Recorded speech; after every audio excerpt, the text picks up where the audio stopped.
And here it is, way back in 1983 at the Psychedelics and Spirituality Conference in Santa Barbara, California. The one and only Sasha Shulgin. At a meeting last year when Dr. Hoffman came, and his opening sentence was, "You expected the shaman, you're going to get a chemist." When I was first asked by Dr. Robert Gordon McCutcheon to come here tonight and talk about whatever I wanted to do, my first impression, as long as I allowed my first impression, was to decline. I had, after all, I am a student of chemistry and of pharmacology and not really a student of philosophy and religion. And I felt I had probably contributed as much as I could last year when I took chalk to blackboard and drew hexagons and tryptamine rings and gave my impression of what on a molecule caused it to do what. But my wife intervened. Why not tell them just why you do what you do? It got me launched into an interesting question. I never had actually spoken to myself and said, why do you do what you do? The flippant answer is always at hand. Well, one does it because it's there to be done. The Mount Everest routine. I climb the mountain because it's there to be climbed. But that is, of course, not the reason I do the research I do. Whenever this question would come up in a seminar or during a panel discussion, I place special emphasis on the word psychotomimetic. The word has been used quite a bit today. A term that is usually used by the scientific community when they wish to speak about the psychedelic drugs. The term psychedelic does not find a good audience in the psychiatric or in the chemical or in the medical literature. It carries a meta-message of drug use, drug encouragement, drug proselytizing, and as a result, the word is not often encountered. In its origin, as was pointed out, it comes from psychoto, meaning in essence psychosis, and mimesis, meaning the imitation of. And this indeed is a term that very early in the work in this area that had been given these materials because they had been cast in the role of causing syndrome, causing symptoms that would reflect the character of mental illness. And it's felt by studying the effects of these materials in normal subjects, you might be able to glean some insight as to the mechanisms or at least the descriptions and definitions of this syndrome when seen in people who are spontaneously ill. This explanation, the search for new psychotomimetics, for materials that would be more exacting in definition of psychosis, is completely logical in that but most of the hallucinogenics, the psychedelics that are known, can be classified into materials that are indoles, and there are many in this area, the tryptamines, the more convoluted carbolines, LSD as an ergot-type indole, or it can be classified as phenethylamines. And there are perhaps some 3 or 4 score that are in this classification. The analogs of mescaline compound has been mentioned several times, or the substitution variants of mescaline, or the alpha-methyl compounds that have given rise to the materials that are lumped chemically together as the amphetamines. And there are 2 principal neurotransmitters in the brain. One is an indole, and this is serotonin. One is a phenethylamine, namely dopamine.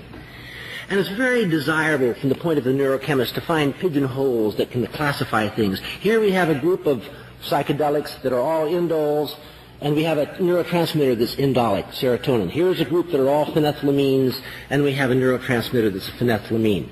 All we have to do is understand why all of these work here and all of those work there, and we shall now know how the neurotransmitters work in the brain. And once we know that, we'll be able to cure mental illness. Well, it's an appealing, and it has not been a particularly rewarding classification. And the explanation, beside being logical, is quite safe, because it's an unthreatening explanation. It's easily accepted by the academic and the administrative community. But the explanation is still not the explanation of why I do what I do. My work is indeed dedicated to the development of tools, but tools for quite a different purpose. And here's where I want to get quite away from chemistry and into some of my own personal thoughts. I'd like to lay a little background to establish a framework for these tools, and in part to define them, and in part to give emphasis to an urgency that I really feel associated with them. First, I am a very firm believer in the reality of a balance in all aspects of the human theater.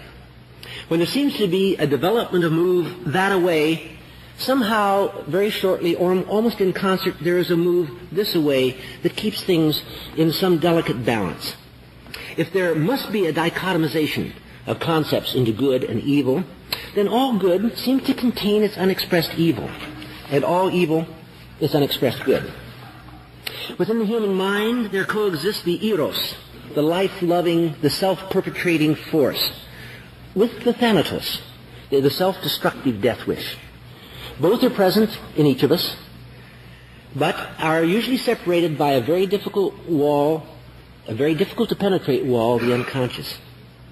One definition of the tools I seek is that they may allow words of a vocabulary which might allow each human being to more consciously and more clearly communicate with the interior of his own mind and psyche.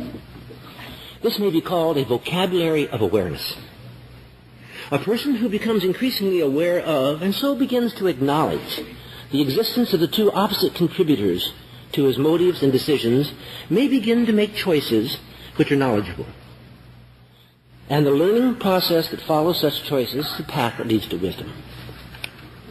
But just as there is a balance within the mind that needs establishment, there is an interesting record of balances of the same sort in society. Let's look for a few minutes at some of the coincidences that have kept our human race in a rather precarious balance. Throughout the early centuries of the current millennium, there were carried out some of the most viciously inhuman wars that were known to man, all in the name of the forces of religion and the horrors of the Inquisition with its lethal intolerance of heresy.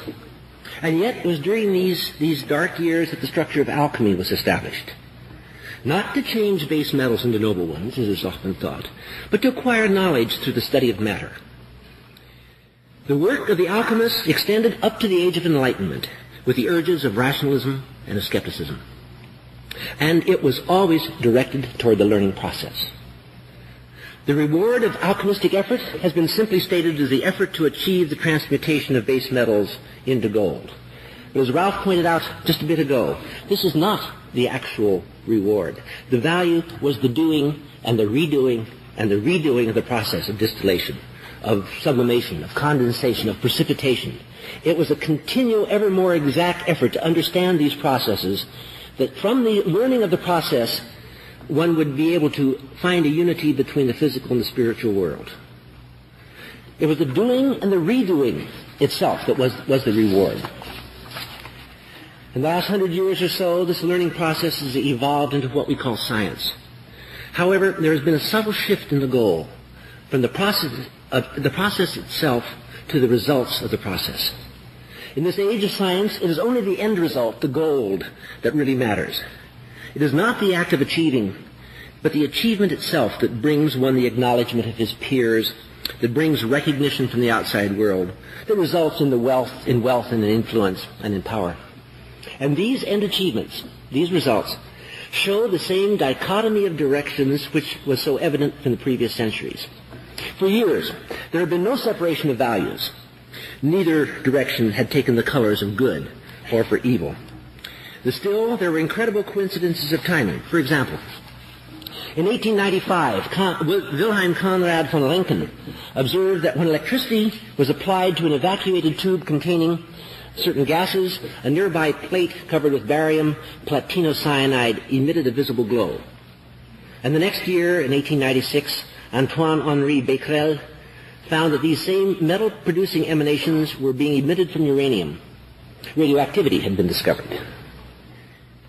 But it was just in the following year, at 11:45 a.m. on the 23rd of November of 1897, that Arthur Hefter consumed an alkaloid that he had isolated from the peyote, dumpling cactus, brought to the Western world by the irrepressible pharmacologist Louis Levine. As Hefter wrote in his notes, and this is a quotation following 150 milligrams of mescaline, "From time to time, dots with the most brilliant colors floated across the field of vision. Later on, landscapes, halls, architectural scenes also appeared." Mescaline had also been discovered. During the 1920s and 1930s, both worlds, that of the physical sciences involving radiation and that of the psychopharmacological sciences involving psychotropic materials, continued to develop without any clear sense of polarity, without the mine is good and yours is evil duality that was soon to come. Radioactivity and radiation were becoming the mainstays of medicine. X-ray photography was invaluable in diagnosis, and radium therapy was broadly used in treatment. Controlled and localized radiation could destroy malignant tissue while sparing the host. And in the area of psychology, there were parallel developments. The theories of Freud and Jung were being developed into increasingly useful clinical tools and approaches to mental illness. And the basis of experimental psychology was laid in the pioneering studies of Pavlov. Another coincidence in timing, which in retrospect started a dividing of science onto separate paths, occurred during World War II. In the late 1942, Enrico Fermi and several other scientists at the University of Chicago demonstrated for the first time ever that nuclear fission could be achieved and could be controlled by man. The age of unlimited power and freedom from dependency upon our dwindling fossil reserves had begun. Just the next year, at 4:20 p.m. on the 19th of April, Albert Hofmann consumed a measured amount of a compound which he had first synthesized some 5 years earlier. As Hofmann subsequently reported, as a quotation following 250 micrograms, after the crisis of confusion and despair, I began to enjoy the unprecedented colors and plays of shapes that persisted. Kaleidoscopic, fantastic images surged in on me, alternating, variegated, opening and closing themselves in circles and spirals. LSD had also been discovered. But then, still, and up until the last decade, it was the rich promise of the nuclear age, first with the power and potential of fission, and later with the virtually limitless potential of fusion energy, that carried the banner and the hopes of man. And the area of the hallucinogenics was categorized as negative, psychosis imitating, psychotomimetic. It was not until sometime in the 1970s, that a strange and a fascinating and a rather frightening reversal of roles took place. The knowledge of nuclear fission and fusion took on a death-loving aspect, with country after country joining the fraternity of those skilled in the capacity for the eradication of the human experiment. And to have such power leads to the threat to use such power, which in time will actually lead to its use. But, as I said earlier, when one thing develops, there seems to spring forth a balancing, a compensatory counterpart. This balance can be realized with the psychedelic drugs. What had been simply tools for the study of psychosis at best, or for escapist self-gratification at worst, suddenly assume the character of tools of enlightenment and of some form of transcendental communication. If man's alter ego, his thanatos, had been entrusted with the imperpetual knowledge of how he can completely destroy himself and this extraordinary experiment, then some development must occur at the eros side of his psyche that will and must afford the learning of how to live with this perpetual knowledge. It is a communication between these two sides of the mind that requires an extraordinary vocabulary. Where do these words come from, the words of this vocabulary? All depend upon an intimate insight into the working of the human mind, but this can be approached in many ways. The study of religion, of meditation, of self-yielding, provides a peace, but in my mind also tends toward a retreat and hence a capitulation. The efforts of to amalgamate the two sides of the mind as seen in the Tao of Physics and the rich findings of parallelisms between the Eastern and Western philosophies may eventually explain all and allow some unification for the human purpose. But I feel, along with many others, that the efforts being invested in the technology of destruction does not allow sufficient time. It is possibly only with the psychedelic drugs that words of vocabulary can be established which might tunnel through the subconscious between the conflicting aspects of the mind and psyche. It is here that I feel my skill lies, and this is exactly why I do what I do. Where do we stand as of today? In the last handful of years, the forces of government and nationalism have amassed an unprecedented arsenal of destructive power. The power is in the current arsenals of the world, if restructured into Hiroshima-strength weapons, to detonate one bomb every minute, on the minute, for the next 2 years. And the rationalized need to do so is becoming manifest at a frightening pace. But in the last handful of years, a number of tools of communication have increased at a like rate. There are currently nearly 200 psychedelic drugs known and described, some touching at one, some at another of the fibers that unify our minds. By learning each of their structures of sensory communication in turn, we might find a form of communication that would disarm our destructive compulsion. And indeed, what form of tools are now available to us? Some of the tools that are available, or rather that have been available, are the widely publicized drugs of psychopharmacology, such as mescaline, psilocybin, DOM, LSD. These drugs played a role in defining the transition between drugs as entertainment, escape, turn on, and drugs as instructive vehicles for learning, enlightenment, and insight, but at quite a price. They had a high profile at the time that the scheduled drug laws were written, and thus were made illegal and are not available. However, in their place there are now many, many other materials, some more limited in their instructive capacity, and some perhaps even richer. And for everyone today, there will be 10 tomorrow. Let me describe a small sampling of the recently born materials a bit more in detail. These are examples with some quotations in some instances of experiments in which there have been actually definitions of some aspect of sensory teasing apart of the complex sensorium attack and effects that these materials can have. DIPT is an abbreviation of N,N-diisopropyltryptamine, a drug unique among the psychedelics in that it expresses a distortion in, or to an extent, a synthesis with the process of auditory integrity. It is perhaps one of the less available senses to be teased apart for special study. Many of the close relatives, as you well know, deal with the visual process and in some way will change or synthesize or modify the visual integrity, but a rather interesting distinction between the drug-induced psychosis and endogenous schizophrenia is that very often in the latter, the primary sensory character that is affected is the auditory influence. A quotation following 20 milligrams of DIPT. The telephone sounds partly underwater. Here are signs of a pitch change on radio. The absolute pitch down a major third. Chord on the piano sounds out of tune, quite flat. Music terrible, unlistenable. The other senses seem in no way affected. If I were deaf, I would have thought this an inactive drug. Several hours after ingestion of the material, this note. Hearing normal, piano back in tune. MDMA, or MDA, is abbreviation for 3,4-methylene-dioxy methamphetamine. It's a tool of communication that has shown, in recent years, an extraordinary utility in opening communication between individuals. This has promoted its use in psychotherapy, but has given promise as well as a vehicle for intrapersonal communication.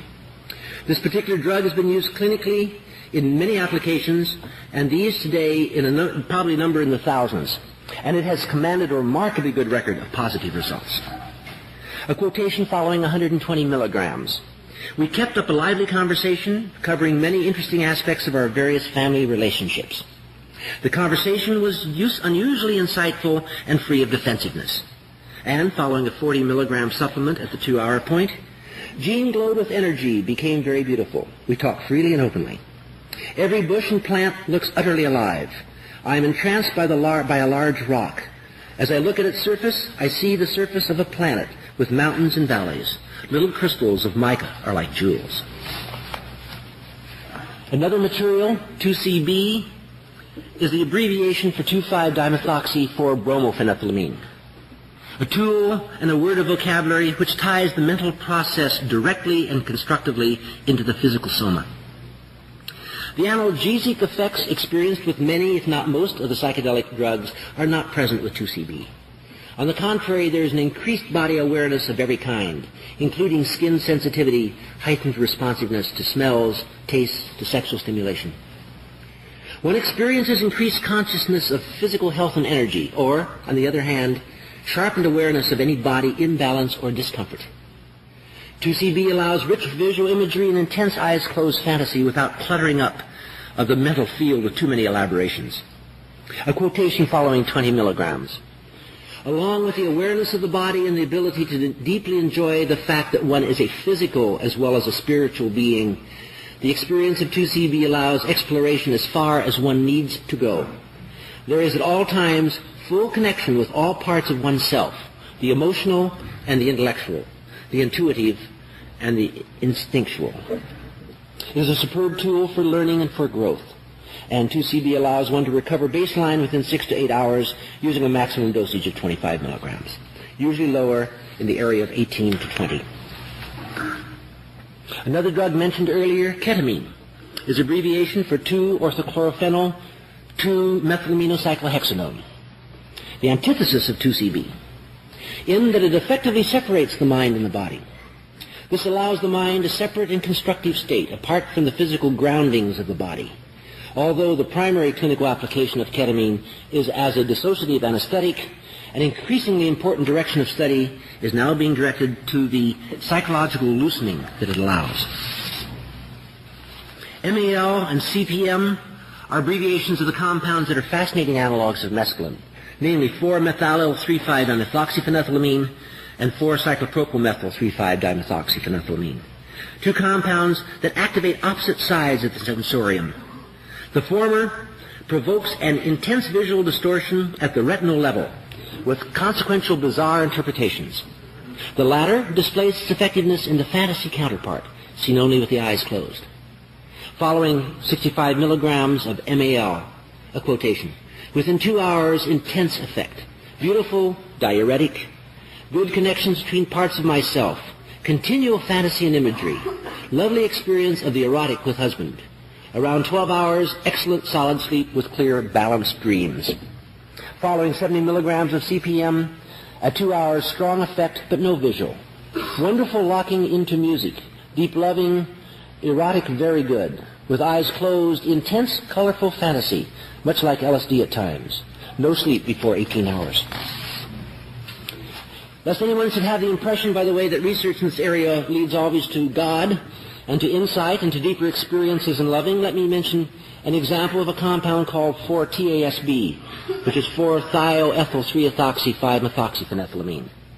Following a 100 milligram exposure. At about 2 hours, pleasant and positive, peaceful feelings, very good humored. Later, sleep impossible until early morning, and then only about 2 hours.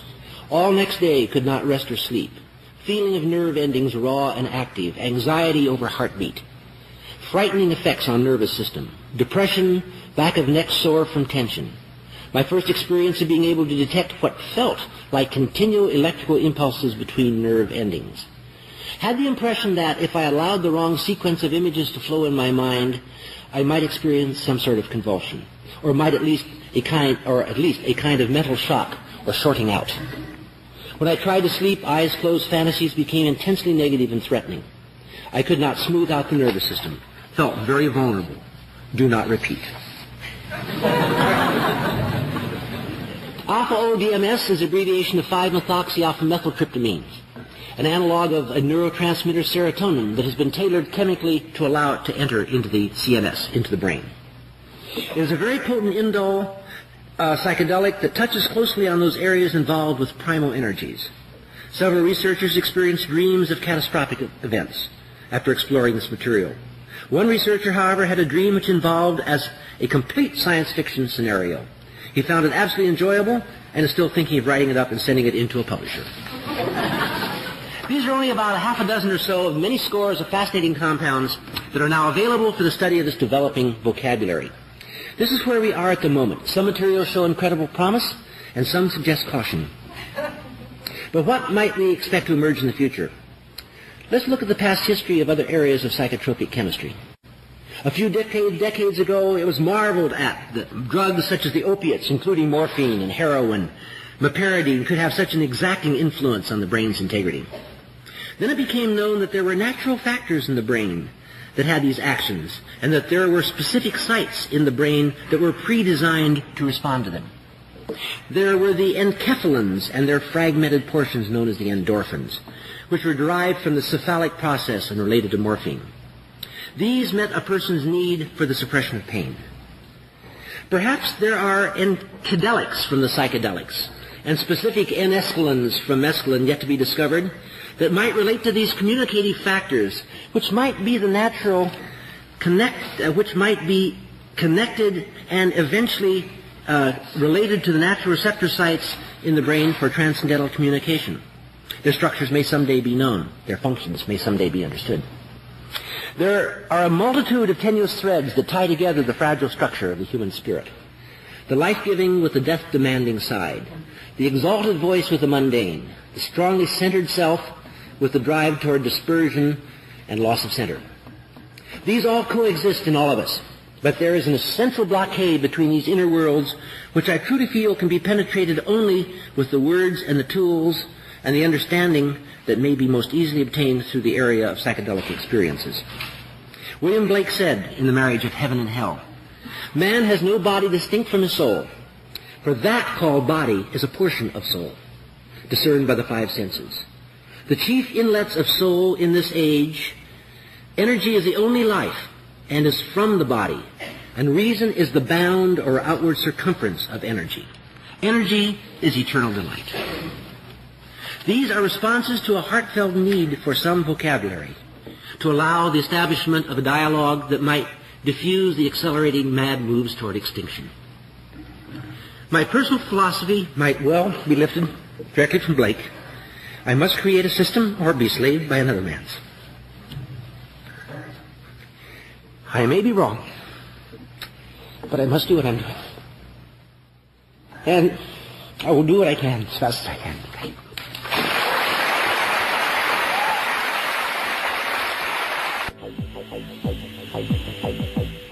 As you could tell, Sasha became a little emotional at the end. The talk I'm going to play now is one that I had heard about for quite some time. Like many of our fellow saloners, one of my favorite things to do is to sit around a fire with some friends, pass a pipe around, and talk about people we know and places we've been to. And quite often the name Terence Mckenna pops up along with the question, when did you first hear him speak? For some of you, including my wife Mary C., that first exposure to the Bard Mckenna came at the conference on psychedelics and spirituality that Robert Gordon McClutchan organized in Santa Barbara back in 1983. And what a conference that must have been. I haven't been able to find out much about it on the web, and hopefully some of our fellow saloners who were there will write and fill in the details for us. But I do know that in addition to Sasha, the other speakers included Albert Hoffman, Richard Evans Schultes, Carl Ruck, Andrew Weil, Ralph Metzner, and many others. There was one speaker, however, who canceled at the last moment. And in his place, the conference organizers told the audience that they had replaced the absent speaker with this new guy, a guy named Terence Mckenna. And the rest, as they say, is history. It's interesting to me that out of all the great luminaries on the program, the people who were actually the reason my wife and her friends went to the conference to see, well, all of those talks by all of those wonderful people have faded over time into only dim memories. But the talk by this new guy, Mckenna, well, that's the only talk that seems to have really stuck in the minds of many of the people who were there. Now, I think that Terence had actually begun making public appearances a few years before this, but this seems to be the very first talk he gave at a major conference, and it was from here that his legend began to grow in earnest. The title of the talk on the tape is shown as Hallucinogens Return to the Logos, but as you're about to hear, Terence also had two other titles for it.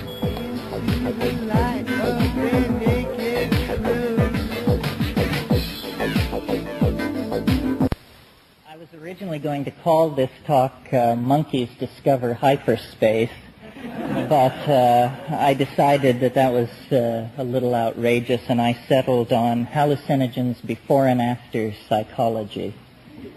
So before I dig into that subject, I'll say a bit about how I come to have an interest in these substances and their very peculiar effects. Years and years ago, after an LSD trip, I imagined that I perceived a relationship between the LSD experience and the motifs of Tibetan religious art. And accordingly, I went to Nepal and took up residence in a village of Tibetan refugees. And I quickly learned that the shamanism that I wanted to study was inaccessible for reasons of language, for reasons such as that the Buddhists who were teaching me Tibetan looked askance at the shaman that I wanted to associate with. And I realized then that the association between shamanism and hallucinogens is such that both, in a way, are taboo. And when you deal with pre-literate cultures, you discover that the shaman is a very peculiar figure. He is critical to the functioning of the psychological and social life of his community, but in a way he's always peripheral to it. He lives at the edge of the village. He is only called upon in matters of great social crisis. He is feared and respected. And this might be a description of these hallucinogenic substances. They are feared and respected. They are misunderstood. They are only called upon often in moments of great crisis, and they are a persistent but always peripheral part of the community. And I saw this in Nepal among Prinpo Tibetan shamanism, which is a non-hallucinogen-based shamanism. I saw it in Indonesia, where techniques had been developed to induce trance that were non-chemical techniques, specifically dance in the case of Bali and Lombok. And I saw it finally in the Amazon, where I think I contacted the primal shamanism. As you know, there's a division of opinion on the matter of whether narcotic, or as I call it, hallucinogenic shamanism is decadent or in fact primary. And Merciliade took the position that hallucinogenic shamanism was decadent, and Gordon Wasson, very rightly, I believe, contravened this view and held that actually it was very probably the presence of the hallucinogenic drug experience in the life of early man that lay the very basis for the idea of the spirit. Well, as I made my way through these various cultures and various hallucinogenic substances, it came to my attention that, in my opinion, and I believe in the opinion of Gordon Wasson and other scholars, Henry Munn comes to mind. He wrote a marvelous essay called The Mushrooms of Language, that in the minds of those who associated themselves with the mushroom, there were certain assumptions about psilocybin that were different from the mythos that was arising around some of the other hallucinogens. Psilocybin, I think, of the more commonly available hallucinogens, is the most visual, and it is certainly visual if it is done in the traditional manner. And I'm always amazed at how little understood or practiced the traditional manner is, so I'll sketch it for you. The traditional manner of taking psilocybin is to take a very healthy, effective dose in the vicinity of 15 milligrams on an empty stomach in total darkness. You've been there. And in that situation, which is in a sense a situation of sensory deprivation, the psilocybin is able to exfoliate itself to the fullest degree and to show you what it is, not against a background of the reality that ordinarily surrounds us, but against a background of darkness, so that the pure essence of the thing can be shown. And it is extraordinarily bizarre, extraordinarily difficult, I believe, to assimilate into your worldview. And this is whether you're a Bora youth undergoing initiation, or whether you're a college student or a research chemist. These things do not lend themselves well to integration into language. If they did, They wouldn't occupy this peripheral position after 10,000 years of human culture. But above and beyond the visual intensity of psilocybin, the thing that sets it apart, I believe, is a phenomenon that might be described as an induction of audio hallucination. But in fact, to describe it that way is to fall back on a kind of medical jargon reductionism, because what it really is a voice in the head that is separate from the perceived ego function. In other words, a voice speaks. You hear it, and it seems to be operating independent of the ego. It operates in a psychopompic role as a teacher, as the narrator of the vision which is revealed, much in the same way that Virgil led Dante through the circles of hell. And the modern intellectual equipage is not capable of assimilating this. This is the sort of thing that we associate with psychopathology. We can hardly imagine anything more alien to modern consciousness than a disembodied voice in the head. However, if you familiarize yourself with Western thought on a scale of millennia, you discover that not only is this not an alien phenomena, but for much of human history it has been inimical to the human experience. And it is called, relying on the Greeks, the logos. The logos is a voice heard in the head, and the logos was the hand on the rudder of human civilization for centuries, up until, in fact, the collapse of the ancient mystery religions and the ascendancy of Christianity to the status of a world religion.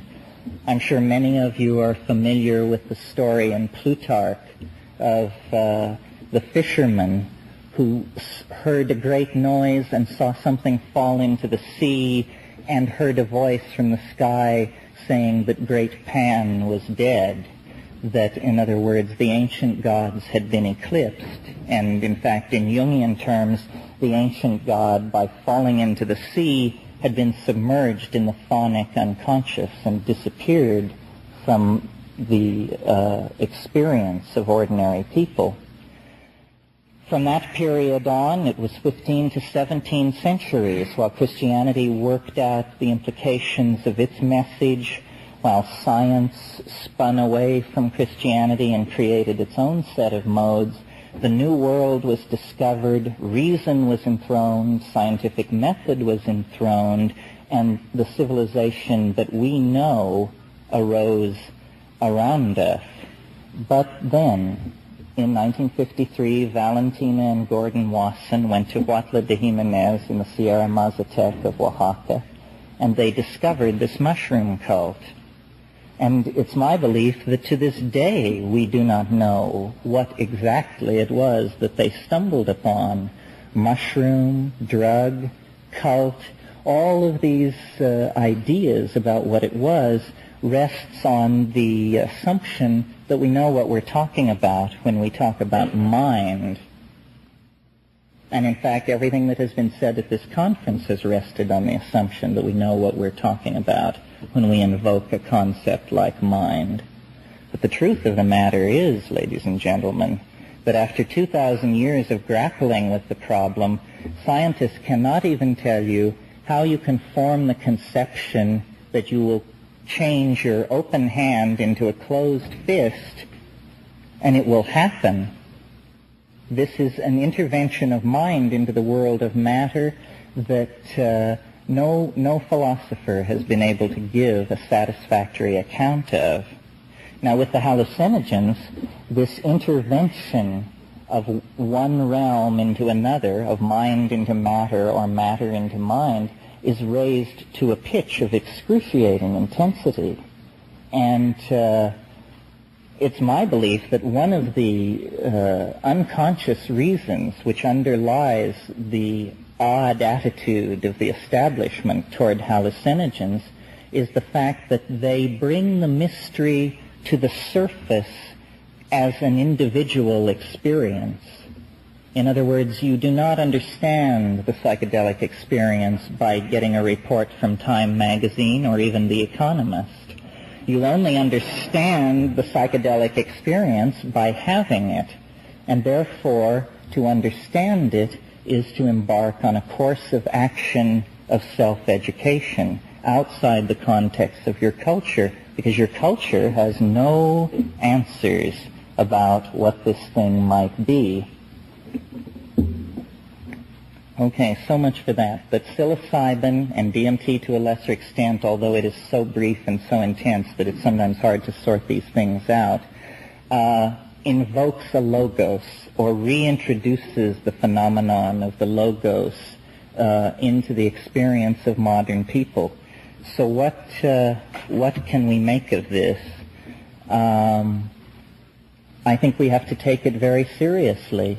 I think that the culture crisis that we are involved in has to do, and by that I mean the entire global cultural crisis leading possibly to the extinction of the species, has to do with the fact that our models developed over the last 500 to 1,000 years have played us false. They aren't working. And the cultures that we have conquered with capitalism and technology, we have repressed their connection into these intuitive realms. We have established one method for the arbitration of truth, and everything which does not pass through that narrow gate is relegated to the realm of mythology or worse, cultural immaturity. And yet we are the culture that is in crisis. When you go to the rainforest, you don't find cultures in crisis except to the degree that they are being impacted by us. So I believe that it is no coincidence that in this moment of maximum cultural crisis, which we call the 20th century, the hallucinogens, the entheogens, have emerged in Western culture. It is no accident that Wasson made his trip to central Mexico and contacted the mushrooms. What he discovered in the mountains of Mexico was nothing less than Eros, sleeping but alive, the body of Osiris preserved over an entire astrological age, metaphorically speaking. In other words, that to take the mushroom was to transcend the cultural momentum of the past couple of millennia and return to a world where the logos was a realized phenomena. And we heard from Carl Ruck last night about the Eleusinian mysteries. This was not a minor phenomenon. Over a period of 2,000 years, everyone who was anyone made the pilgrimage to Eleusis and had the experience. And it put the stamp on Greek drama, Greek philosophy, later Roman politics. All of these things were influenced by the hallucinogenic experience. So our culture, spiritually, has played the role of the prodigal son. We, for reasons of ideology, botanical geography, other factors, have not had visionary ecstatic hallucinogens installed in our culture as we perhaps should have over the last several hundred years. Now that is changing. And in order to understand what the change means, you have to look further back in time, in fact past history to prehistory, again to the model of the shaman, not the shaman as anthropologists describe him, but the shaman as shaman dream him. Because every shaman looks back toward an archetypal first shaman who was superhuman, who did go to the stars, who could go to the bottom of the ocean, who could move through the gates of death and return with a lost soul. Now it seems to me, when you pull back to the perspective of several thousand years, all of history can be seen as an adumbration on this wish, expectation, hope for a superhuman condition, for a transcending of the laws of gravity, of the laws of life and death into a superhuman condition that was salutary for mankind as a whole. In other words, the shaman as the archetypal perfected man. Now, this afternoon you heard Metzner refer to alchemy as one of the refractions of this concern with the perfection of the spirit. It is about the projecting of a perfect substance, which is the self, purified. But it also led to the rise of modern science, basically through a misunderstanding. Now, it seems to me what's happening now is that what Mircea Eliade called the human desire for self-transcendence expressed through the motif of magical flight has been taken up by the technological society as the idea of space flight. And I'm sure if Tim Leary were here, he could speak to this more eloquently than I can. Space flight is nothing less than the exterior metaphor for the shamanic voyage. In other words, in our terms, for the hallucinogenic drug experience. This is the way that engineers get high. They go to the moon.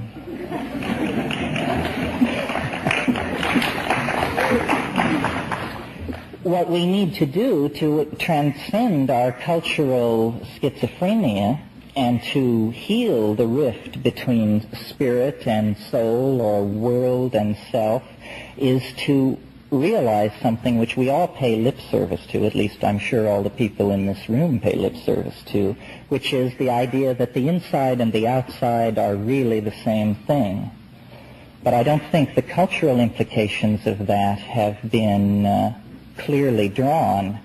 What it means really is that all our dreams of transformation have to be realized at the same time, and that we cannot go to space with our feet in the mud, nor can we in fact turn ourselves into an eco-sensitive, hallucinogenic-based culture on Earth unless we fuse these dichotomous opposites. It is only in a coincidentia oppositorum, a union of opposites that does not strive for closure, that we are going to find cultural sanity.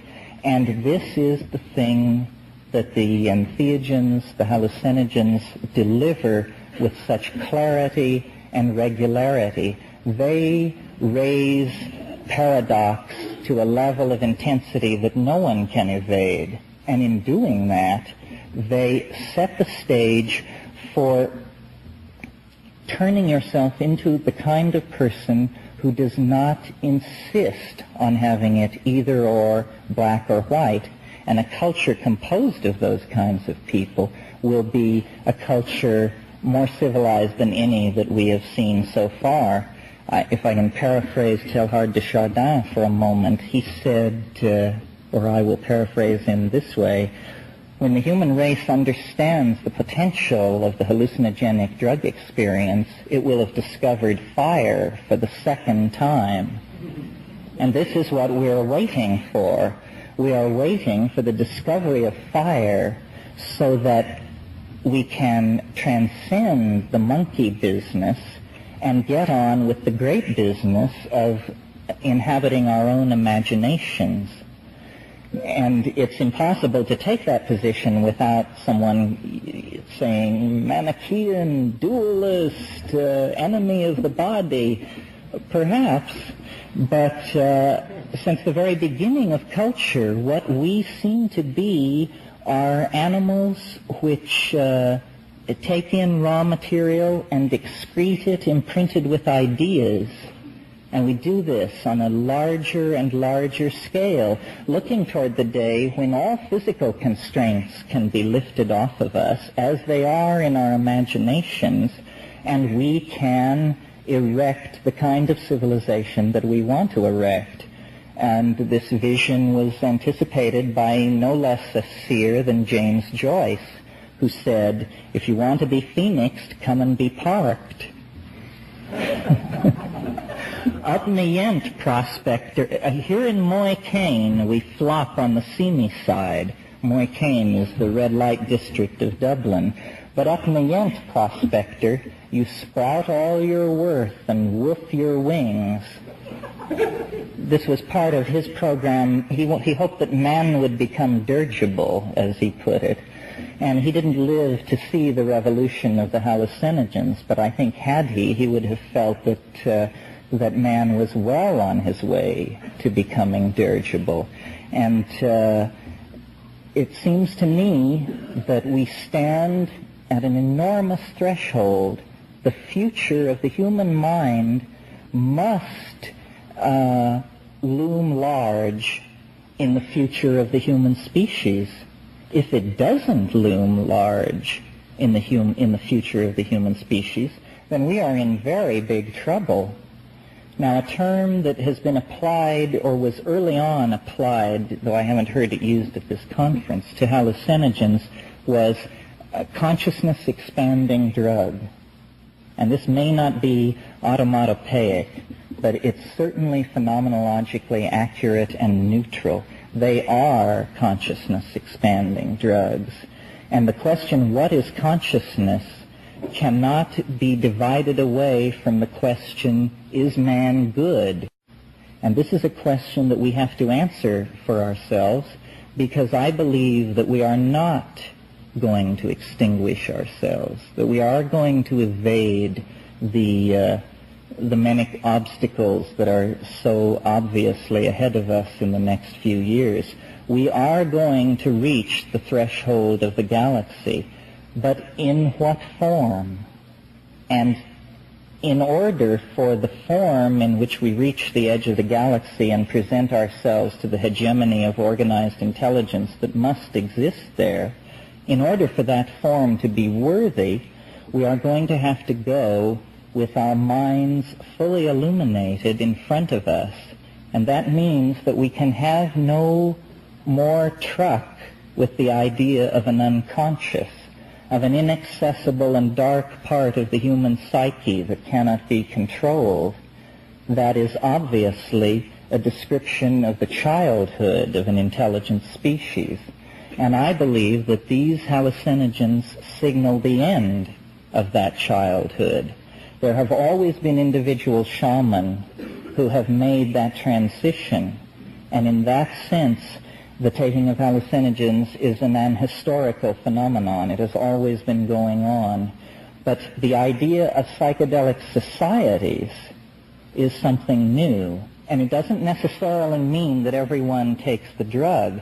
It merely means that the complexity and the mysteriousness of mind are centered in the consciousness of the civilization as the mystery which it comes from and which it must relate to in order to be relevant. So I'll take a couple of questions.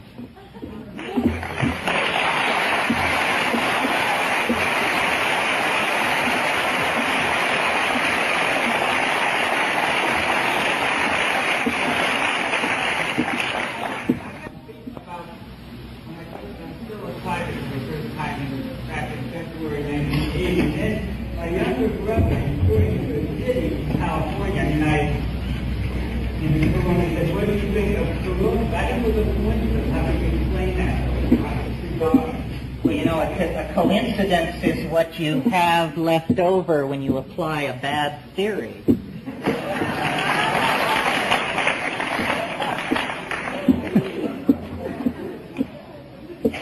Any other questions?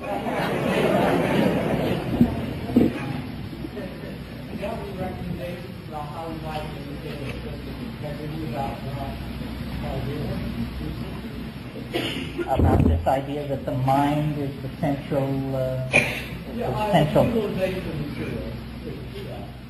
Well, I guess the question is, is there any advice vis-a-vis utilization of materials that would allow you to hang on to whatever perceptions I may have triggered in you? I wouldn't presume to answer that question, but I'll answer another one that might relate to it, which is I think that when you take hallucinogens, you should take an effective dose. And I can't stress enough the importance of lying down and being still in darkness on an empty stomach. I mean, if you want an oral empowerment, that's it. Nothing could be simpler. And yet you would be amazed at the number of people who, when you mention psilocybin, the first question that occurs to them is, will I be able to drive? This is...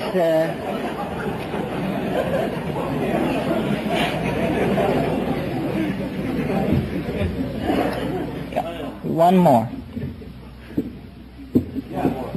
Yeah. Which way would you categorize NDA? With regard to what?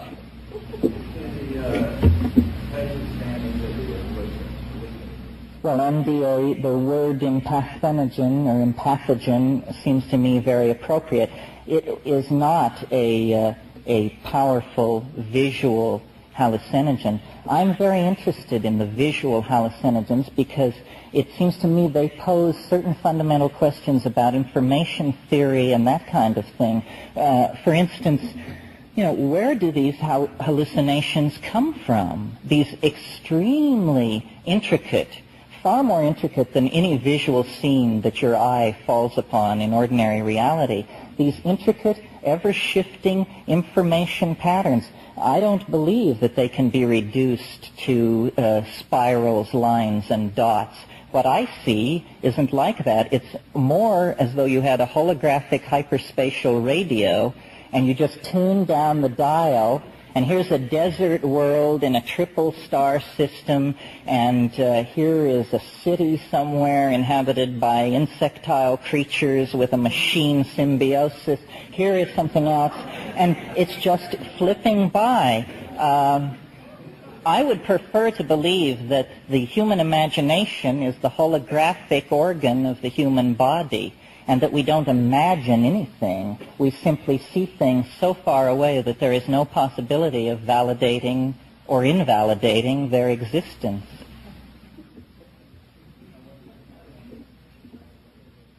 One more. I was interested in the psychotherapeutic potential for dimethyltryptamine being a short-acting tryptamine. Is there enough time within that peak experience to benefit from any death rebirth experience, or is it, in your opinion, too short-acting drugs have any profound, lasting effect? No, I think it certainly has a profound and lasting effect. The very brevity of it serves to convince you that it isn't a drug at all, but that it's carried you into another dimension and back again. And that alone is something to ponder. Well, I thank you for your attention.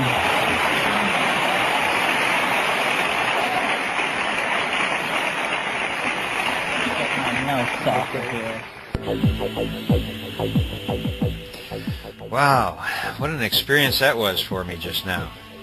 I think that what struck me most was hearing how very self-assured and self-confident Terence was at what was one of his first major appearances. And think of the company that he found himself in that day. Albert Hoffman, Sasha Shulgin, Richard Evans Schultes, and an audience that, for the most part, had no idea of who Terence was. But as we now know, he soon became quite well known. So well known, in fact, that at the end of the last century, the Utne Reader selected Terence as one of the 100 most influential people of the 20th century. And obviously, he continues to have an impact on the 21st century as well. And when you go back and listen to this talk again, which I'm pretty sure you'll do at some point, try and put yourself in the position Terence was in at the time he gave this talk. He was only in his mid-30s, and I don't know about you, but there's no way I could have sounded that confident at that age and in front of so many psychedelic luminaries. What a heady experience that must have been for him. And what a thrill it has been for me to finally get to hear this talk. I want to give a huge thank you to John S., and I'm sure he wouldn't mind my using his full name, but I didn't think to ask in time for this podcast. But you'll be hearing a lot more about John as he sent several more audio gems along with the ones we just heard. So thanks to John, you've got some surprises ahead. And John, I can't thank you enough for bringing such a wonderful synchronicity into my life at this particular moment. Listening to these two talks just now has confirmed to me that I'm on the right path. And So like you, I intend to press on. Well, I've got several emails I'd like to comment on right now, but they'll have to wait until next week, as this podcast has already gone on a bit too long. But I do want to take just one more minute of your time and thank John H., Jill B., and William R., all of whom made very generous donations to help offset some of the expenses of producing these podcasts. I know I've said it before, but without the encouragement and support I received from so many of you, and in particular the kind people who have sent money, equipment, advice, and time, including the time you're taking right now to listen to these programs. You know, it's taken me a long time to do what Joseph Campbell recommended, and that is to follow your bliss. Well, that's just what I'm doing with these podcasts, following my bliss, by sharing some interesting lectures and ideas with my friends. And one more thing, I know that in the past you've had to listen to me complain about how much time it takes to produce one of these podcasts, and I guess I must have even given the impression that I'm about to quit doing them. Well, thanks to all of the great comments I've received from so many people who have had such diverse backgrounds, I'm going to commit to doing at least 100 more programs.